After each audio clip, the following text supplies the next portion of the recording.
Hi! ഇന്നത്തെ വീഡിയോയിൽ നമ്മളൊരു പ്ലാൻ വരപ്പിക്കുമ്പോൾ എന്തൊക്കെ കാര്യങ്ങളാണ് ശ്രദ്ധിക്കേണ്ടത് എന്നതിനെ കുറിച്ചിട്ടാണ്. കേരളത്തിൽ തൃശ്ശൂർ, എറണാകുളം ജില്ലകളിലാണ് ഞങ്ങൾ കൺസ്ട്രക്ഷൻ വർക്കുകൾ എടുക്കുന്നത്. കൂടുതൽ അറിയാനായി താഴെ കൊടുക്കുന്ന നമ്പറിൽ കോൺടാക്ട് ചെയ്താൽ മതി. നേരെ വീഡിയോയിലേക്ക് കിടക്കും. ആദ്യമായിട്ട് നമ്മൾ ഒരു പ്ലാൻ വരപ്പിക്കാൻ പോകുമ്പോൾ ആർക്കിടെക്റ്റിനോടോ അല്ലെങ്കിൽ ഡിസൈനറോടോ ആദ്യം പറയേണ്ടത് നമ്മുടെ ബജറ്റ് എത്രയാണ് എന്നതിനെ കുറിച്ചിട്ടാണ്. അപ്പോൾ നമ്മൾ ഒരു ബജറ്റിനെ കുറിച്ച് പറയുമ്പോൾ അവർ ആ പ്ലാൻ അതിനനുസരിച്ചുള്ള രീതിയിലേക്ക് ഡിസൈൻ ചെയ്യാനായിട്ട് ശ്രദ്ധിക്കുന്ന ഒരു കാര്യമാണ്. അപ്പോൾ ബജറ്റ് കുറയ്ക്കുക എന്നുള്ളതിൽ നമ്മൾ ആദ്യം ചെയ്യുന്ന ഒരു സ്റ്റെപ്പ് എന്ന് പറയുന്നത് ഏരിയ കുറയ്ക്കുക എന്നുള്ളതാണ്. അപ്പോൾ ഏരിയ കുറയുമ്പോൾ സ്വാഭാവികമായിട്ടും നമ്മുടെ വീട്ടിൽ വരുന്ന ബെഡ്റൂമുകളുടെ സൈസും കുറയാനുള്ള സാധ്യതയുണ്ട്. അത് കുറയാതിരിക്കാൻ ശ്രമിക്കുക. അതിനെക്കുറിച്ച് നമ്മൾ വഴിയെ പറയാം. അടുത്ത കാര്യം എന്ന് വെച്ച് കഴിഞ്ഞാൽ നമ്മൾ പ്ലാൻ വരപ്പിക്കുന്നതിന് മുമ്പായിട്ട് നമ്മുടെ ഫാമിലിയായിട്ട് ചർച്ച ചെയ്തിട്ട് അതിൻ്റെ തീരുമാനങ്ങൾ ആർക്കിടെക്റ്റിനെ അറിയിക്കുക എന്നുള്ളതാണ്.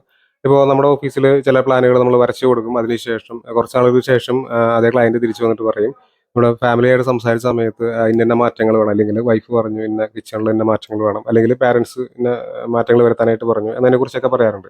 അപ്പോൾ നമ്മൾ രണ്ടാമത് വീണ്ടും ഒരു പ്ലാൻ വരച്ചു കൊടുക്കേണ്ട അവസ്ഥ വരും. അപ്പോൾ അത് ആദ്യമേ തന്നെ നമ്മൾ ഫാമിലിയായിട്ട് ഡിസ്കസ് ചെയ്യുകയാണെങ്കിൽ, ഇപ്പോൾ കിച്ചണിനെ കുറിച്ചാണെങ്കിൽ കിച്ചൺ ഉപയോഗിക്കുന്ന ആൾ എന്താണ് വേണ്ടത് എന്നതിനെ കുറിച്ചിട്ട് പറയാം. അപ്പോൾ അങ്ങനെ വരികയാണെങ്കിൽ നമ്മൾ പിന്നീട് പ്ലാൻ ഇടയ്ക്കിടയ്ക്ക് ഇങ്ങനെ മാറ്റേണ്ട ആവശ്യം ഒഴിവാക്കാനായിട്ട് പറ്റും. അപ്പോൾ ഇത്രയും കാര്യങ്ങളൊക്കെ ചെയ്തു വരുമ്പോഴത്തേനും നമ്മുടെ ഏരിയ എത്രയാവും എന്നുള്ളത് നമുക്ക് ഏകദേശം ഒന്ന് ഫിക്സ് ചെയ്യാനായിട്ട് പറ്റും. അപ്പോൾ ഈ ബെഡ്റൂമിൻ്റെ കാര്യം നമ്മൾ നേരത്തെ പറഞ്ഞ പോലെ തന്നെ ഏരിയ കുറയ്ക്കുമ്പോൾ നമ്മൾ ബെഡ്റൂമുകളുടെ അളവ് കൂടി കുറച്ചിട്ടാണ് നമ്മുടെ ഏരിയ ചെയ്യുന്നത്. അപ്പോൾ അതിൻ്റെ ബജറ്റ് കുറയ്ക്കുന്നതിൻ്റെ ഭാഗമായിട്ടാണ് അങ്ങനെ വരുന്നത്. അപ്പോൾ അങ്ങനെ ചെയ്യുന്നതിനേക്കാൾ ഇപ്പോൾ നിങ്ങൾക്ക് 3 ബെഡ്റൂമുകളാണ് വേണ്ടത് നിങ്ങളുടെ പ്ലാനിലെങ്കിൽ, പക്ഷേ നിങ്ങളുടെ ബജറ്റിനനുസരിച്ച് നമ്മൾ ആ ബെഡ്റൂമുകൾ വലിയ ബെഡ്റൂമുകൾ ചെയ്യുമ്പോൾ ആ ബജറ്റിൽ നിൽക്കില്ല എന്ന് തോന്നുകയാണെങ്കിൽ നിങ്ങൾ അത്യാവശ്യം വലിയ 2 ബെഡ്റൂമുകൾ ചെയ്യുക. മൂന്നാമത്തെ ബെഡ്റൂം നമുക്ക് ഫ്യൂച്ചറിൽ എക്സ്റ്റൻഷൻ ചെയ്തെടുക്കാൻ പറ്റുന്ന രീതിയിലേക്ക് പ്ലാൻ ഡിസൈൻ ചെയ്യുക എന്നുള്ള ഒരു കാര്യം.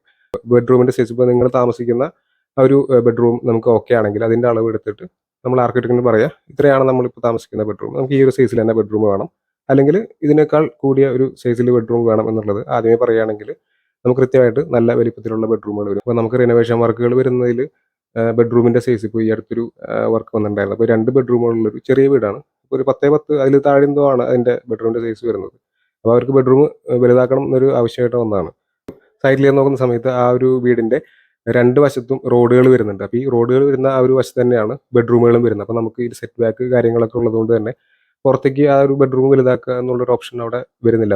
അപ്പോൾ നമ്മൾ ബെഡ്റൂമുകൾ പരമാവധി വലിപ്പത്തിൽ തന്നെ ചെയ്യാനായിട്ട് ശ്രമിക്കുക. അപ്പോൾ അതോടൊപ്പം തന്നെ അറ്റാച്ച്ഡ് ബാത്റൂം, ഇപ്പോൾ നമ്മൾ 2 ബെഡ്റൂമാണ് കൊടുക്കുന്നതെങ്കിൽ 2 ബെഡ്റൂമിനും അറ്റാച്ച്ഡ് ബാത്റൂം കൊടുക്കുക. ഇപ്പോൾ നമ്മൾ റിനോവേഷൻ വർക്കുകൾ കൂടുതൽ വരുന്നതും ഈ പറഞ്ഞ അറ്റാച്ച്ഡ് ബാത്റൂം എടുക്കാൻ വേണ്ടിയിട്ടാണ്. ഇപ്പോൾ നമ്മൾ പല ആൾക്കാരും 2, 3 ബെഡ്റൂമുള്ള വീടുകളിൽ തന്നെ ഒരു കോമൺ ബാത്റൂം ചെയ്യുന്ന ഒരു പ്രവണതയുണ്ട്. അപ്പോൾ അത് പരമാവധി ഒഴിവാക്കുക. എല്ലാ ബെഡ്റൂമിനും അറ്റാച്ച്ഡ് ബാത്റൂം കൊടുക്കുക.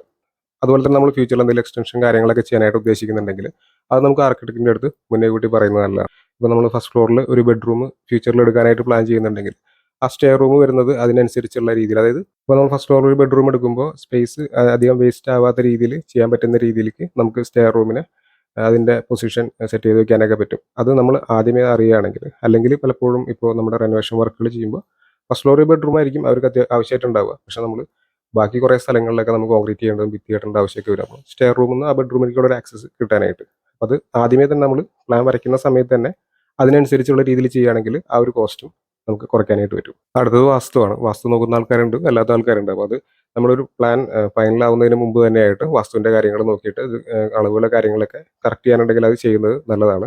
പല ആൾക്കാരും ഇപ്പോൾ നമ്മൾ വീടിൻ്റെ കുറ്റിയടിക്കുന്ന സമയത്തായിരിക്കും വന്നിട്ട് ഈ ഒരു പ്ലാൻ ശരിയാവില്ല എന്നൊക്കെ പറഞ്ഞിട്ട് ആ ഒരു സമയത്ത് ആ ഒരു ആശാരി വരയ്ക്കുന്ന ഒരു പ്ലാൻ അനുസരിച്ചൊക്കെ വീട് ചെയ്യുന്നത്. അപ്പോൾ നമ്മൾ ബജറ്റ് നമ്മൾ ഉദ്ദേശിച്ച ബജറ്റിലേക്ക് ആ ഒരു വീട് നിൽക്കില്ല, ഭയങ്കരമായിട്ട് വ്യത്യാസം വരാനുള്ള സാധ്യതയുണ്ട്. അപ്പോൾ അത് വാസ്തു നോക്കുന്ന ആൾക്കാരാണെങ്കിൽ പ്ലാൻ ഫൈനൽ ആവുന്നതിന് മുമ്പായിട്ട് അത് നോക്കുക എന്നുള്ളതാണ്. അടുത്തൊരു കാര്യം വരുന്നതെന്ന് വെച്ചാൽ നമ്മുടെ കോമ്പൗണ്ട് വാളിനൊപ്പം വരുന്ന ഗേറ്റ് അതെവിടെയാണ് വെക്കുന്നത് എന്നതിനെ കുറിച്ചിട്ട് ആദ്യമേ ആർക്കിടെക്റ്റിൻ്റെ അടുത്ത് പറയുക എന്നുള്ളതാണ്. പലപ്പോഴും ഈ പറഞ്ഞ കണക്ക് ആർക്കിടെക്റ്റിൻ്റെ അടുത്ത് പോകുമ്പോൾ ഈ സൈറ്റ് പ്ലാൻ മാത്രമായിരിക്കും കൊടുത്തിട്ടുണ്ടാവുക. അപ്പോൾ നമ്മൾ അതിൻ്റെ സെറ്റ് ബാക്ക് കാര്യങ്ങളൊക്കെ അനുസരിച്ച് ആർക്കിടെക്റ്റ് നമുക്കൊരു പ്ലാൻ ചെയ്ത് തരും. പക്ഷെ നമ്മൾ വീട് പണിയൊക്കെ കഴിഞ്ഞതിന് ശേഷമായിരിക്കും നമ്മുടെ ഗേറ്റ് എവിടെ വെക്കും എന്നതിനെ കുറിച്ചിട്ട് കൺഫ്യൂഷൻ വരും. അപ്പോൾ നമ്മൾ ഉദ്ദേശിച്ച സ്ഥലത്ത് ഗേറ്റ് വെക്കുമ്പോൾ ഓപ്പോസിറ്റ് കോർണറിലായിരിക്കും ചിലപ്പോൾ നമ്മുടെ പോർച്ച് അല്ലെങ്കിൽ സിറ്റ് ഔട്ടൊക്കെ വരുന്നത്. അപ്പോൾ അത് ആദ്യമേ തന്നെ ആർക്കിടെക്റ്റിൻ്റെ അടുത്ത് പറയുകയാണെങ്കിൽ അതിനനുസരിച്ച് പോർച്ചും കാര്യങ്ങളൊക്കെ ഡിസൈൻ ചെയ്യാനായിട്ട് പറ്റും.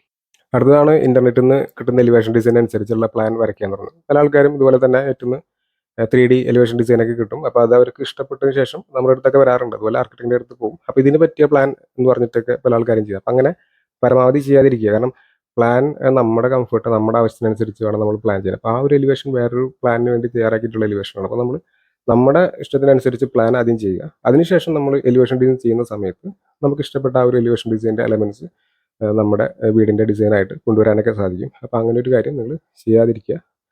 ഇത്രയും കാര്യങ്ങളാണ് എനിക്ക് പറയാനുള്ളത്. കൂടുതൽ എന്തെങ്കിലും ഉണ്ടെങ്കിൽ നിങ്ങൾ കമൻറ്റിൽ എഴുതിക്കോ. അടുത്ത വീഡിയോയിൽ കാണാം.